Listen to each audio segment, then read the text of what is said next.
Hi hello ಸ್ನೇಹಿತರೆ, ಎಲ್ರಿಗೂ ನಮಸ್ಕಾರ. ನಾನು ಉಮೇಶ್ ಗುತ್ತೇದಾರ್. ಸ್ನೇಹಿತರೆ, ತಾವೆಲ್ಲರೂ ಕೂಡ ಇತ್ತೀಚೆಗೆ ಪೆಟ್ರೋಲ್ ಬೆಲೆ ಜಾಸ್ತಿ ಆಗೋದನ್ನು ನೋಡ್ತಾ ಇದ್ದೀರಿ. ಸೊ ಇದು ಯಾಕೆ ಜಾಸ್ತಿ ಆಗ್ತಾ ಇದೆ, ಏನಪ್ಪಾ ಅಂತ ಕಾರಣ ಕೂಡ ನಿಮ್ಗೆ ಗೊತ್ತಿದೆ. ಸೊ ಏನಿದು ಯುದ್ಧ ನಡೀತಾ ಇದೆ. ಸೊ ಮತ್ತೆ ಇವಾಗ ಟ್ರಂಪ್ ಕೂಡ ಎಚ್ಚರಿಕೆ ಕೊಟ್ಟಿದ್ದಾರೆ. ಸೊ ನಾವು ಹೇಳುತ್ತಿರುವಂತಹ ಎಲ್ಲಾ ಸವಾಲಿಗೆ ಇರಾನ್ ಒಪ್ಪಲಿಲ್ಲ ಅಂದ್ರೆ ಮತ್ತೆ ಯುದ್ಧ ಶುರು ಆಗುತ್ತೆ ಅಂತ ಹೇಳಿದ್ದಾರೆ. ಸೊ ಯಾಕಪ್ಪ ಪೆಟ್ರೋಲ್ ಡೀಸೆಲ್ ಬೆಲೆ ನಮ್ಮ ಹತ್ರ ಜಾಸ್ತಿ ಆಗ್ತಾ ಇದೆ ಅಂತಂದ್ರೆ, ನಮ್ಗೆಲ್ಲ ಪೆಟ್ರೋಲ್ ಡೀಸೆಲ್ ಬರುವುದು ಆ ಕಡೆ ಹೊರ ದೇಶದಿಂದನೇ ಬರುತ್ತೆ. ಸೊ ಹಾಗಾಗಿ ಅಲ್ಲಿ ಯುದ್ಧ ನಡೀತಾ ಇರೋದ್ರಿಂದ ಸೊ ಇನ್ನ ಕಂಪ್ಲೀಟ್ ಆಗಿ ಯುದ್ಧ ಸ್ಟಾಪ್ ಆಗಿಲ್ಲ, ಅಲ್ಲಿನ ಆಮದು ಮಾಡ್ಕೊಳ್ಳೋದು ಕಡಿಮೆ ಆಗ್ತಾ ಇದೆ. ಸೊ ಹಾಗಾಗಿ ಇಲ್ಲಿ ಪೆಟ್ರೋಲ್ ಬೆಲೆ ಜಾಸ್ತಿ ಆಗ್ತಾ ಇದೆ. ನೋಡಿ ಸ್ನೇಹಿತರೆ, ಮೊನ್ನೆ ಮೋದಿ ಅವರು ಕೂಡ ಒಂದು ಭಾಷಣದಲ್ಲಿ ಅವರು ಒಂದು ಎಚ್ಚರಿಕೆಯನ್ನು ಕೊಟ್ಟಿದ್ದಾರೆ. ಏನಪ್ಪಾ, ಚಿನ್ನವನ್ನು ಖರೀದಿ ಮಾಡಬೇಡಿ, ಸೊ ವಿದೇಶ ಪ್ರಯಾಣ ಮಾಡಬೇಡಿ, ಮತ್ತು ಪೆಟ್ರೋಲ್ ಬಳಸುವಂತಹ ವಾಹನಗಳನ್ನು ಅತಿ ಕಡಿಮೆ ಮಾಡಿ ಬಸ್ ಮತ್ತು ಟ್ರೈನ್ ನಲ್ಲಿ ಓಡಾಡಿ ಅಂತ ಹೇಳಿ ಮೊನ್ನೆ ಹೈದರಾಬಾದ್ ಮತ್ತು ಗುಜರಾತ್ ನಲ್ಲಿ ನಡೆಯುತ್ತಿರುವಂತಹ ಭಾಷಣದಲ್ಲಿ ಕೂಡ ಮೋದಿ ಅವರು ಹೇಳಿದ್ದಾರೆ. ಸೊ ನೀವು ಸಿದ್ಧತೆವಾಗಿರಿ, ಎಂತ ಪರಿಸ್ಥಿತಿ ಬಂದ್ರು ಕೂಡ ನಾವು ಎದುರಿಸಬೇಕು ಅಂತ ಹೇಳಿ ಆಲ್ರೆಡಿ ಅವರು ಒಂದು ಸುಳಿವನ್ನು ಕೂಡ ನರೇಂದ್ರ ಮೋದಿ ಅವರು ನೀಡಿದ್ದಾರೆ ಸ್ನೇಹಿತರೆ. ಸೊ ಹಾಗಾದ್ರೆ ಈ ಯುದ್ಧ ಯಾವಾಗ ಎಂಡ್ ಆಗುತ್ತೆ? ಸೊ ಟ್ರಂಪ್ ಅವರು ಹೇಳಿದ ಪ್ರಕಾರ, ಅವ್ರು ಹೇಳಿದ ಎಲ್ಲಾ ಕಂಡೀಷನ್ಸ್ ಗಳಿಗೆ ಇರಾನ್ ಒಪ್ಪಲಿಲ್ಲ ಅಂದ್ರೆ ಮತ್ತೆ ಯುದ್ಧ ಶುರು ಆಗುತ್ತೆ ಅಂತ ಹೇಳಿ ಟ್ರಂಪ್ ಹೇಳಿದ್ದಾರೆ. ಸೊ ಹಾಗಾಗಿ ನಮ್ಮ ಕಡೆಯಿಂದ ರಫ್ತು ಆಗ್ತಾ ಇದೆ, ಅಂದ್ರೆ ಆ ಕಡೆಯಿಂದ ಆಮದು ಆಗ್ತಾ ಇಲ್ಲ. ಡಾಲರ್ ಬೆಲೆ ಜಾಸ್ತಿ ಆಗ್ತಾ ಇದೆ, ನಮ್ಮ ರೂಪಾಯಿ ಬೆಲೆ ಕುಸಿತಾ ಇದೆ. ಸೊ ಹಾಗಾಗಿ ನಮಗೆ ಪೆಟ್ರೋಲ್ ಬೆಲೆ ಮತ್ತೆ ಮುಂದೆ ಹೆಚ್ಚಿಗೆ ಆಗುವಂತಹ ಸಾಧ್ಯತೆ ಕೂಡ ಇದೆ. ಸೊ ಹಾಗಾಗಿ ನರೇಂದ್ರ ಮೋದಿ ಅವರೇ ಇದ್ರ ಹಿಂದೆ ಸುಳಿವನ್ನು ಕೂಡ ನೀಡಿದ್ದಾರೆ ಸ್ನೇಹಿತರೆ. ಪೆಟ್ರೋಲ್ ಬೆಲೆ ಏರಿಕೆ ಆಗಿರೋದು ಈ 4 ವರ್ಷದಲ್ಲಿ ಇದೇ ಮೊದಲ ಸಲ. ಸೊ ಫಸ್ಟ್ ಟೈಮ್ ಇದು ಪೆಟ್ರೋಲ್ ಬೆಲೆ ಏರಿಕೆ ಆಗಿರೋದು ಫಸ್ಟ್ ಟೈಮ್. ಈ ಒಂದು 4 ವರ್ಷದಲ್ಲಿ ಮೊದಲ ಸಲ ಏರಿಕೆಯಾಗಿ ಫಸ್ಟಿಗೆ 3 ರೂಪಾಯಿ ಹೆಚ್ಚಿಗಾಗಿದೆ ಪ್ರತಿ ಲೀಟ್ರಿಗೆ. ಸೊ ಪ್ರತಿ ಲೀಟ್ರಿಗೆ 3 ರೂಪಾಯಿ ಹೆಚ್ಚಿಗಾಗಿದೆ. ಮತ್ತೆ ಏನಾಗಿದೆ ರೀಸೆಂಟ್ಲಿ, ಮತ್ತೆ 90 ಪೈಸೆ ಕೂಡ ಹೆಚ್ಚಳ ಆಗಿದೆ. 3 ರೂಪಾಯಿ 90 ಪೈಸೆ ಹೆಚ್ಚಳ ಆಗಿದೆ ಸ್ನೇಹಿತರೆ. ಇದು 4 ವರ್ಷದಲ್ಲಿ ಆಗಿರುವಂತಹ ಏರಿಕೆ. ಸೊ ನೋಡ್ರಿ, ಇದು ಏನು USA ಮತ್ತು ಇಸ್ರೇಲ್ ಇರಾನ್ ನಡುವಂತಿರುವಂತಹ ಈ ಯುದ್ಧ ಅದಲ್ಲ, ಸೊ ಈ ಯುದ್ಧದ ಕಾರಣದಿಂದನೇ ಈ ಒಂದು ಜಾಗತಿಕ ಕಚ್ಚಾ ತೈಲ ಬೆಲೆ ಅತಿ ಏರಿಕೆ ಆಗ್ತಾ ಇದೆ. ಇವತ್ತು ನೋಡ್ರಿ, ಬೇಕಾದ್ರೂ ದೆಹಲಿಯಲ್ಲಿ ಪೆಟ್ರೋಲ್ ಬೆಲೆ ಎಷ್ಟಿದೆ ಅಂತಂದ್ರೆ ಅಲ್ಲಿ ಪ್ರತಿ ಲೀಟರ್ಗೆ 98 ರೂಪಾಯಿ 64 ಪೈಸೆ ಇದೆ.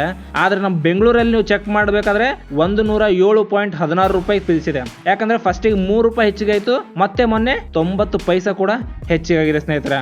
ಈಗ ನೋಡ್ರಿ, ದೇಶಗಳಲ್ಲಿ ಪೆಟ್ರೋಲ್ ಏನು ಪೂರ ಖಾಲಿ ಆಗುತ್ತೆ ಅಂತ ಹೇಳಿ ತಿಳಿದ್ಬಿಟ್ಟು ಸೊ ಎಲ್ಲಾ ಜನರು ಏನ್ ಮಾಡ್ತಾ ಇದಾರೆ, ಪೆಟ್ರೋಲ್ ಬಂಕ್ ಅಲ್ಲಿ ಹೋಗ್ಬಿಟ್ಟು ಪೆಟ್ರೋಲ್ ಫುಲ್ ಮಾಡ್ಕೊಂಡು ಎಲ್ಲಾ ಬಂಕ್ಗಳು ರಶ್ ಆಗ್ತಾ ಇದೆ. ಸೊ ಎಲ್ಲಾ ಜನರು ಕೂಡ ಪೆಟ್ರೋಲ್ ಬಂಕ್ ಅಲ್ಲಿ ಮುಗಿ ಬೀಳ್ತಾ ಇದ್ದಾರೆ. ಸೊ ಹಾಗಾಗಿ ಭಾರತ ಸರ್ಕಾರ ಏನ್ ಮಾಡ್ತಾ ಇದೆ, ಪೆಟ್ರೋಲಿಯಂ ಸಚಿವಾಲಯ ದೇಶದಲ್ಲಿ ಏನ್ ಮಾಡ್ತಾ ಇದೆ, ಪೆಟ್ರೋಲ್ ಮತ್ತು ಡೀಸೆಲ್ LPG ಸ್ಟಾಕ್ ಪ್ರಮಾಣ ಸಾಕಷ್ಟು ಹೆಚ್ಚಿನಲ್ಲಿ ಮಾಡ್ತಾ ಇದೆ. ಸೊ ಆದ್ರೆ ಸಾರ್ವಜನಿಕರು ಅದನ್ನು ಸುಳ್ಳು ಸುದ್ದಿ ಹರಿದು ಮತ್ತು ಇಂಧನ ಖರೀದಿಸಬಾರ್ದು ಅಂತೇಳಿ ಆಲ್ರೆಡಿ ಭಾರತ ಎಚ್ಚರಿಕೆಯನ್ನು ಕೂಡ ನೀಡ್ತಾ ಇದೆ ಸ್ನೇಹಿತರೆ. ಸೊ ಸ್ಟಾಕ್ ಇದೆ, ಸುಮ್ಮನೆ ಎಲ್ಲ ಖಾಲಿ ಆಗ್ತದೆ ಅಂತ ಹೇಳಿ ಎಲ್ಲರೂ ಬಂಕ್ ಹತ್ರ ಮುಗಿ ಬೀಳ್ಬೇಡಿ ಅಂತ ಹೇಳಿ ಅವರು ವಿನಂತಿಸ್ಕೊಳ್ತಾ ಇದ್ದಾರೆ. ಸೊ ನೋಡ್ರಿ, ಪೆಟ್ರೋಲ್ ಮತ್ತು ಡೀಸೆಲ್ ಬೆಲೆ ಏರಿಕೆ ಆಯ್ತಂದ್ರೆ ಏನಾಗುತ್ತೆ? ಸೊ ನೋಡ್ರಿ, ಪೆಟ್ರೋಲ್ ಮತ್ತು ಡೀಸೆಲ್ ಬೆಲೆ ಏರಿಕೆ ಆಗಿತ್ತಂದ್ರೆ ಸರಕು ಸಾಗಾಣಿಕೆ ವೆಚ್ಚ ಕೂಡ ಹೆಚ್ಚಾಗ್ತದೆ, ಎಲ್ಲಾ ಟ್ರಾನ್ಸ್ಪೋರ್ಟೇಷನ್ ಕೂಡ ಅದು ಕಾಸ್ಟ್ ಕೂಡ ಹೆಚ್ಚಾಗ್ತದೆ. ಮತ್ತು ಇದಾದ್ಮೇಲೆ ಏನಾಗುತ್ತಪ್ಪ ಅಂತಂದ್ರೆ, ನಾವು ದಿನಾಲು ಮನೆಯಲ್ಲಿ ಏನು ಬಳಸ್ತಾ ಇರ್ತೀವಿ, ತರಕಾರಿ, ದಿನಸಿ, ಎಲ್ಲ ಅಗತ್ಯ ಇರುವಂತಹ ಎಲ್ಲ ವಸ್ತುಗಳ ಬೆಲೆ ಕೂಡ ಏರಿಕೆ ಆಗುತ್ತದೆ. ಸೊ ಹೀಗೆ ಆಗ್ತದೆ ಅಂತ ಹೇಳಿ ಕೂಡ ಅರ್ಥಶಾಸ್ತ್ರಜ್ಞರು ಈಗಾಗಲೇ ಎಚ್ಚರಿಕೆಯನ್ನು ಕೂಡ ನೀಡಿದ್ದಾರೆ ಸ್ನೇಹಿತರೆ. ಮತ್ತೊಂದು ತಾಂತ್ರಿಕ ಸಮಸ್ಯೆ ಅಂತಂದ್ರೆ, ಸರ್ಕಾರ ಪೆಟ್ರೋಲ್ ನಲ್ಲಿ 20% ಎಥಾನೆಲ್ ಮಿಶ್ರಣ ಅಂದ್ರೆ E20 ಮಾಡ್ತಿದೆ. ಸೊ ಈ ಪರಿಸರಕ್ಕೆ ಒಳ್ಳೆಯದಾದರೂ ಹಳೆಯ ವಾಹನಗಳ ಇಂಜಿನ್ ಭಾಗಗಳು ಏನ್ ಮಾಡ್ತಾ ಇದೆ, ಸೊ ಅದು ರಬ್ಬರ್ ಟ್ಯೂಬ್ಗಳು ಮತ್ತು ಗ್ಯಾಸ್ಟಿಕ್ಗಳು ಬೇಗನೆ ಹಾಳಾಗ್ತದೆ ಅಂತೇಳಿ ಸಮಸ್ಯೆಯಿಂದ ವಾಹನ ಸವಾರರು ಏನ್ ಮಾಡ್ತಾ ಇದ್ದಾರೆ, ಇಂತಹ ಸಮಸ್ಯೆಗಳನ್ನು ಕೂಡ ಅವರು ಎದುರಿಸ್ತಾ ಇದ್ದಾರೆ ಸ್ನೇಹಿತರೆ. ಹಾಗಾಗಿ ಪೆಟ್ರೋಲ್ ಡೀಸೆಲ್ ಬೆಲೆ ಏರಿಕೆ ಆಗ್ತಾ ಇದೆ. ಮುಂದೆ ಎಂತ ಪರಿಸ್ಥಿತಿ ಬಂದರೂ ಕೂಡ ನೀವು ಸಿದ್ಧರಾಗಿರಿ ಅಂತ ಹೇಳಿ ಮೋದಿ ಅವರು ಈಗಾಗಲೇ ಭಾಷಣ ಹತ್ರ ಹೇಳಿದ್ದಾರೆ ಸ್ನೇಹಿತರೆ. ಇನ್ನೊಂದ್ಸಲ ತಿಳ್ಕೊಳ್ಳಿ, ನಮ್ಮ ಭಾರತ ದೇಶದ ರೂಪಾಯಿ ಬೆಲೆ ಕುಸಿತಾ ಇದೆ, ಡಾಲರ್ ಬೆಲೆ ಹೆಚ್ಚಾಗ್ತಾ ಇದೆ. ಸೊ ಹಾಗಾಗಿ ಇವಾಗ ಏನು ನಾವು ಆಮದು ಮಾಡ್ಕೊಳ್ತಾ ಇದ್ದೀವಿ, ಅಲ್ಲಿ ಡಾಲರ್ ಬೆಲೆ ಕಡಿಮೆ ಆಯಿತು, ಪೆಟ್ರೋಲನ್ನು ಜಾಸ್ತಿ ಆಮದು ಮಾಡ್ಕೊಳ್ತಾ ಇದ್ವಿ.